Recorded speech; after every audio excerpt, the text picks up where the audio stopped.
Good morning, everyone. It's Katrina from the Alluring Bead Boutique, and I'm back as promised to show you guys how I've decided to put this little collar necklace together using our adorable little Marquis components that we made and embellished in the previous videos. So yesterday, I thought I might be able to use just regular stringing wire to accomplish what I want for my design, but it didn't work out that way. So what I'm going to do is use Fireline instead. And we're going to be using some pre-stretched Fireline. I want you to stretch it just as hard as you can. Don't bend your needle or weaken your thread, but make sure you get it all good and stretched out. I'm starting out here with one wingspan of my 6-pound Fireline, and I got just a regular size 10 beading needle. And I've got my beadwork laid out in the shape that I want it to be put together. But I need to put a stop bead on because I'm going to be sewing across the top, making the turn, coming back across the bottom. And then if I have enough thread, I'm going to reinforce. If not, I'm going to tie the thread off and add a new thread to reinforce the whole thing at least twice. All right, so let's get started. Here's what I have. I have the same beads from the previous projects, basically. I have the same Fern Gold Luster seed beads.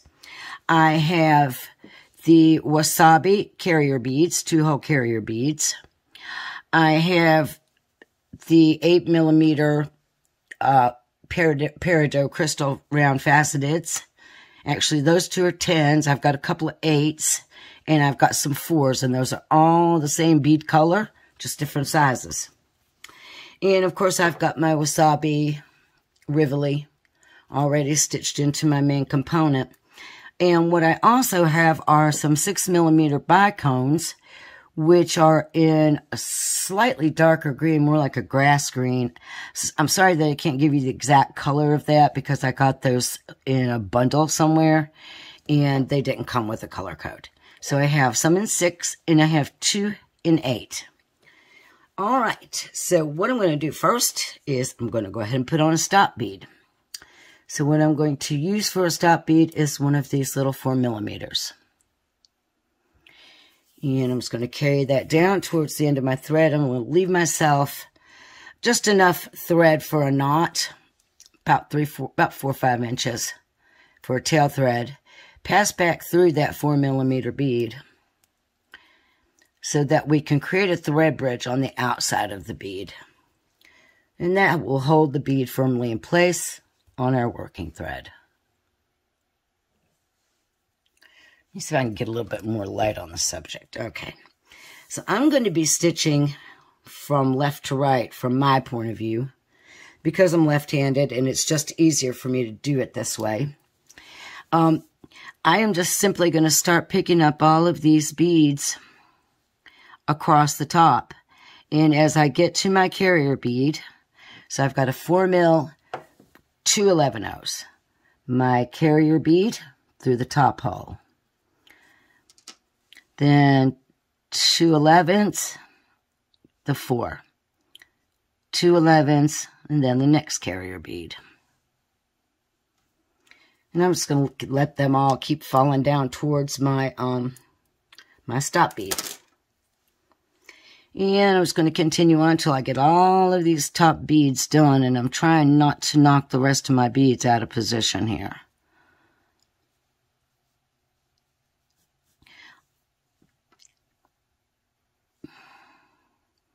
All right, so let's just carry on.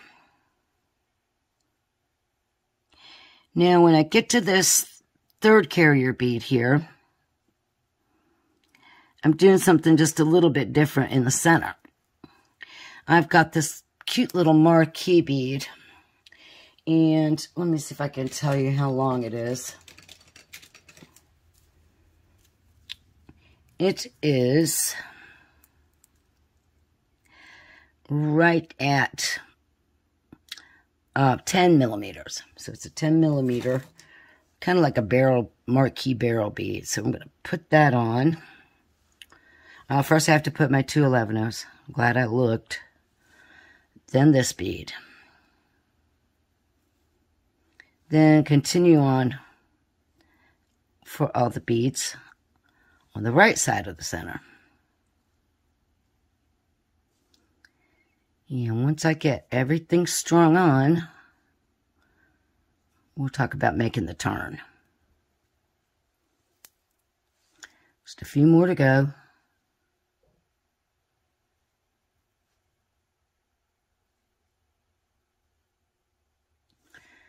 All right, here's my last carrier bead.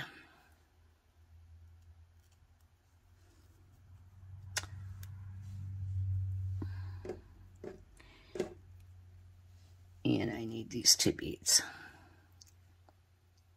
All right, let's take a look.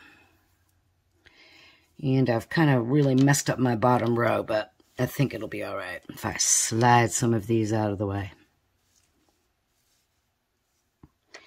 And drag all of these beads right straight down to the to where I put on the stop bead. And here's what I have for the start. You can see here that I started with those 2 11-0s. Everything is even. I have the right amount of beads. My bead count is correct all the way across. And I've got those last 2 beads there.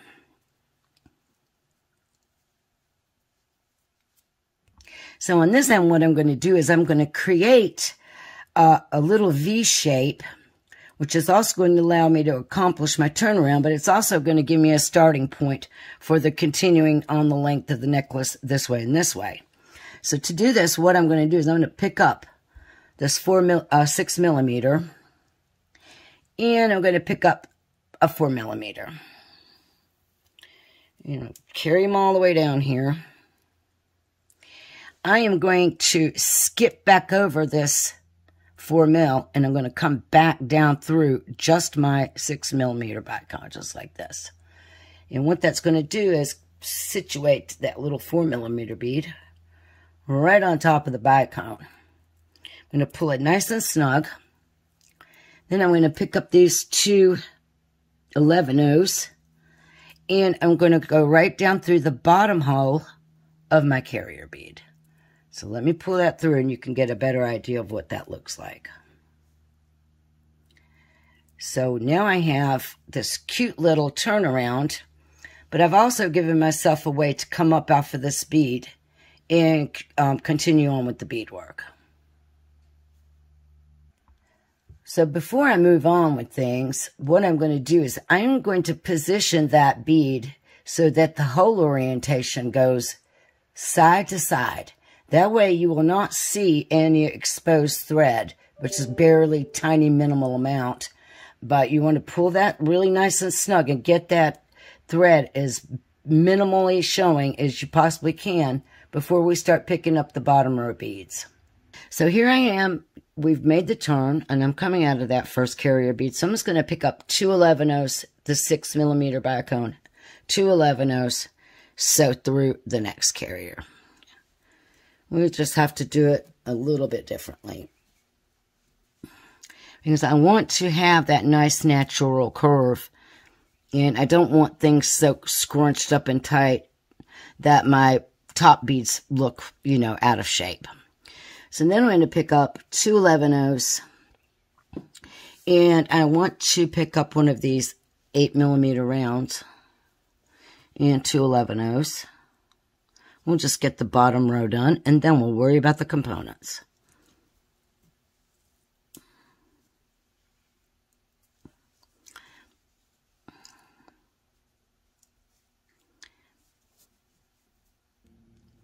So here in the center, what I'm going to do is pick up 3 11-0s, one of my 8 millimeter bicones, and 3 11-0s, and I'm going to sew that through.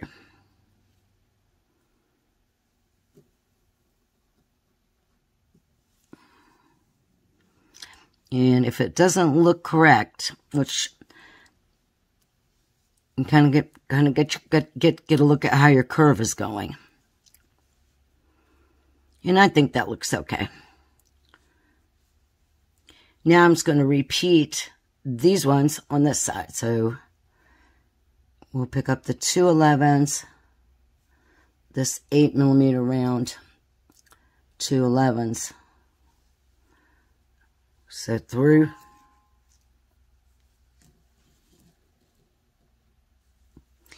And then we'll get the 2 11s, the 6 millimeter bicone 2 11s.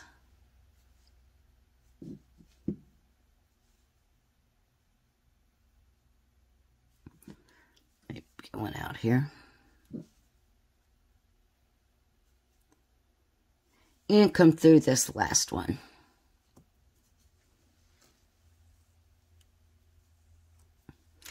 And now let's see what we've got. See if we've got our natural looking curve, which we do have a really nice natural looking curve, so I'm happier with that. Now that we're at the end, we're going to have to do our turnaround, just like we did up here. And I actually had one too many 4 millimeter beads on, so all I did was remove the stop bead, take it off, and then put the stop bead back on. So everything looks pretty good. I'm going to move these out of my way. So I picked up 2 11-0s, the 6 millimeter bicone, and the 4 millimeter. Let those drop down. I am going to once again skip over the 4 millimeter and comes just straight through my 6 millimeter bicone, like that. So now I'm reversing the direction. And I need to pull that down snug, but not so tight that it misshapes all of the beadwork. Now here, once again, we want to situate that bead so that the hole's running horizontally as we pull our thread so that we minimize the amount of exposed thread visible. And once we're happy with that,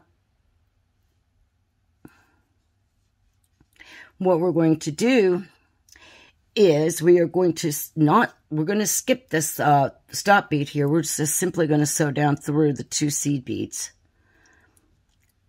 And you can move that stop bead out of your way a little bit if you have to get into the 2 seed beads. And once I can get my needle to cooperate, I will flip this work so I can see better what I'm doing here.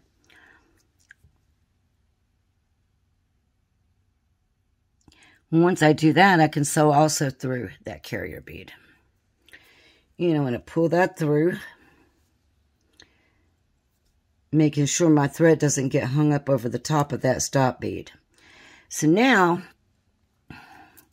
I'm going to make sure that everything's nice and snug. I want to position my stop bead kind of out of my way. And all I'm going to do is I'm going to sew back across all of the beads on the top row.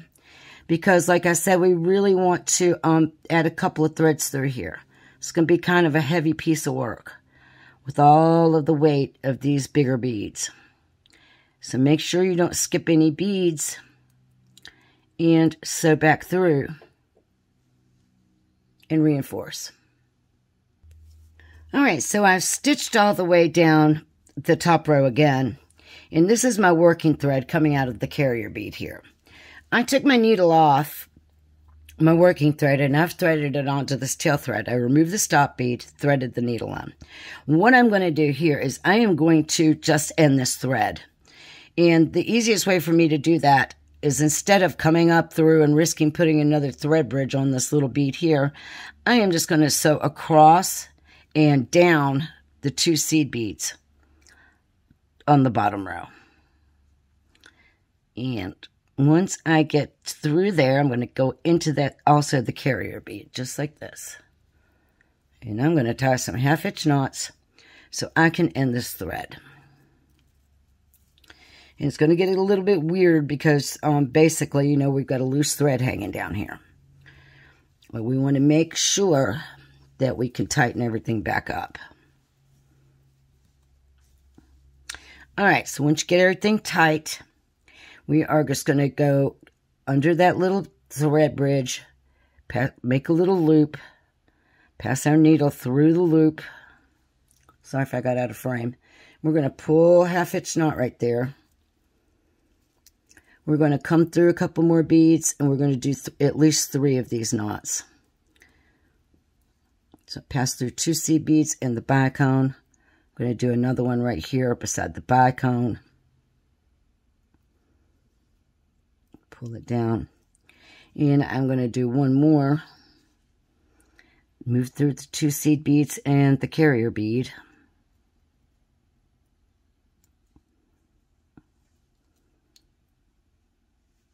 And I'm going to tie my last half hitch knot right there beside the carrier bead. Then, once I have these 3 knots done, I have to bend my needle just a little to get it under. Make sure it gets just beside the carrier bead and not that seed bead.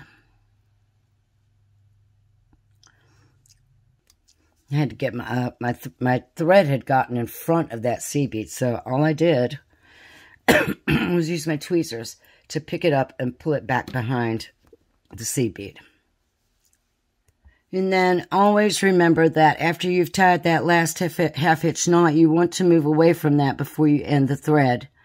So I'm just going to sew through as many beads as I feel like, making sure I'm not skipping any.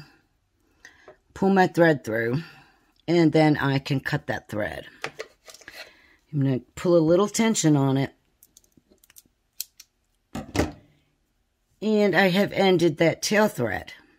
So now I'm ready to move on, and I just need to thread my needle back on this end to my working thread. So now in order to do the same thing on this end and get towards the bottom row, I don't want to sew back up into this bead here. I don't want to add any more exposed thread than necessary. So all I'm going to do is sew through those 2 seed beads right beside where my thread is exiting. And I'm simply going to sew down through the 2 on the other side and come through my little carrier bead. So now I have a reverse direction, and I'm stitching back across the bottom row again. Make sure your thread doesn't hang up over the beads here at the end. All right, so here's what we have so far. And I like the way that looks. It's got a nice natural curve. And now I'm ready to add my gorgeous components. So to get into position, I'm going to sew through just those first 2 seed beads. Pull my thread through. Okay, so now what we're going to do is we're going to pick up 3 seed beads, plus go through our tip bead. Then we're going to pick up 3 more seed beads.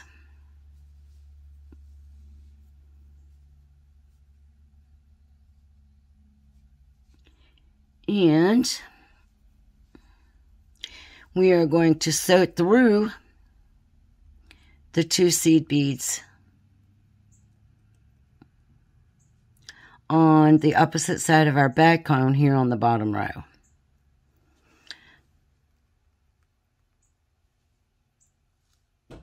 And while we're at it, we can go through the carrier bead and the next 2 seed beads on the other side. So I've picked up all those beads, and I'm sewing through 5. Sewing through these 2, the carrier bead, and these 2. And I'm going to pull all of that into place.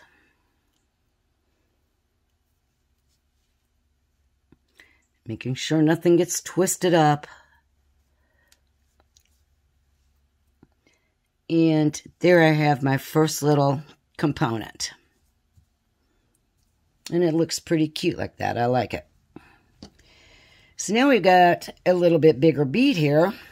Here we have a little bit bigger component. So instead of 3 seed beads here, we're exiting the second bead right here. Let's pick up 5 of our 11-ohs. We're going to cross over the tip bead at the top. It might be easier for you just to take it all the way down. And then pick up the next 5 of your 11-oh seed beads.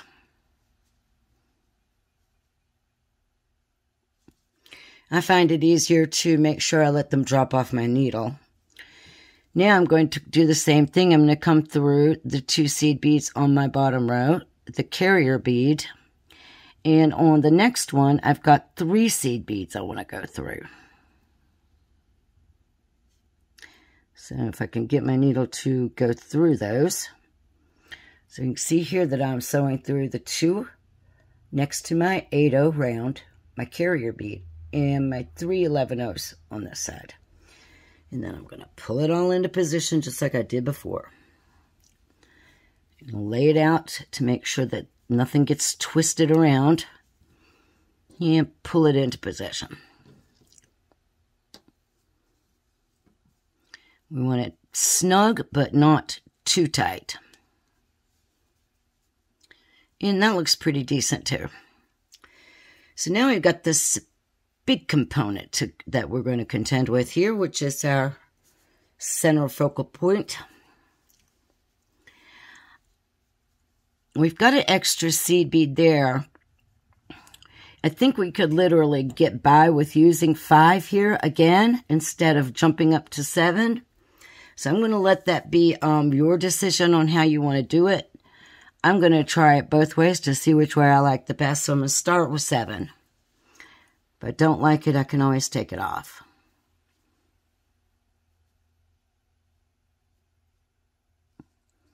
Just make sure you get your bead count right. And so I have 7 on.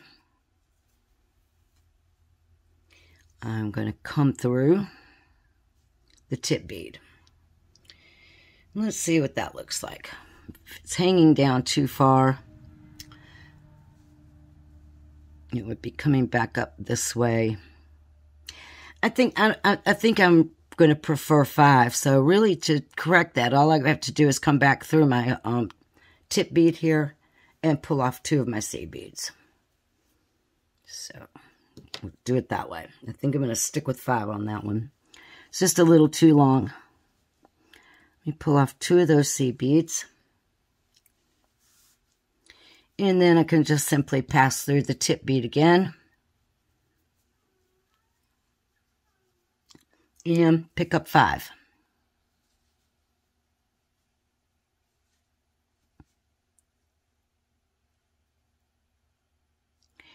And once I get those 5 picked up, we're just going to do the same thing. I'm going to knock them off my needle, it's easier. I'm going to come through the 3 seed beads on the opposite side on my base row.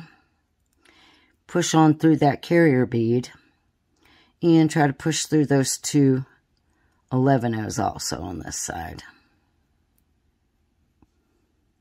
Just like that. And then take my time, making sure nothing twists around or gets hung up on anything else. Now I can look at it. And yeah, I like that better. So now I'm just going to repeat the same process for this component and this component using this and this. And I'll meet you guys back. And I have been coming from the bottom, so the 2 beads I want to go down through on the seed bead side are the ones on the top row. So I'm just going to go right through those beads now. And pull that all nice and snug. I'm going to come through the carrier bead.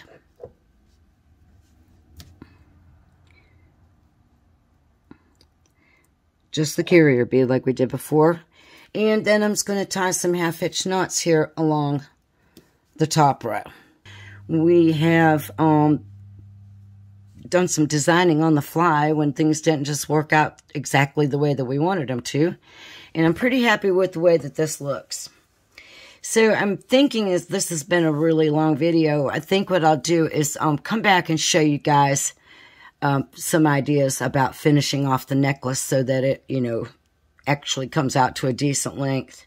Right now, this necklace is sitting at just about 6 inches. So obviously we need some length. But we've left ourselves set up really good with those beads sitting on the horizontal here, to where we can actually either run some herringbone or any other type of stitch we might want to use, or just simply 2 strands of beads. We could attach chain. There's just any numerous amount of ways that we can finish this little beautiful little Grand Marquis off. So I hope you enjoyed this little bit of a tutorial today.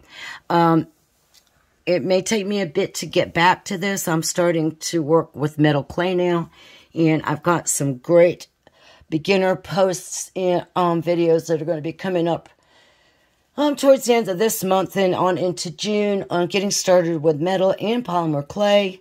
So if you guys are interested in that, make sure you're subscribed to my channel. Head over to my blog and sign up for my newsletter. Things are going to be happening a lot more often now, since this COVID thing has kind of took a toll on me there for a while. We had a lot of problems, and I got, a little bit down, but that seemed to be coming back to my normal, and we will be back to work much more often in the coming months. All right, that's it for today, guys. I hope you enjoyed it. Thanks for watching, and have a great day.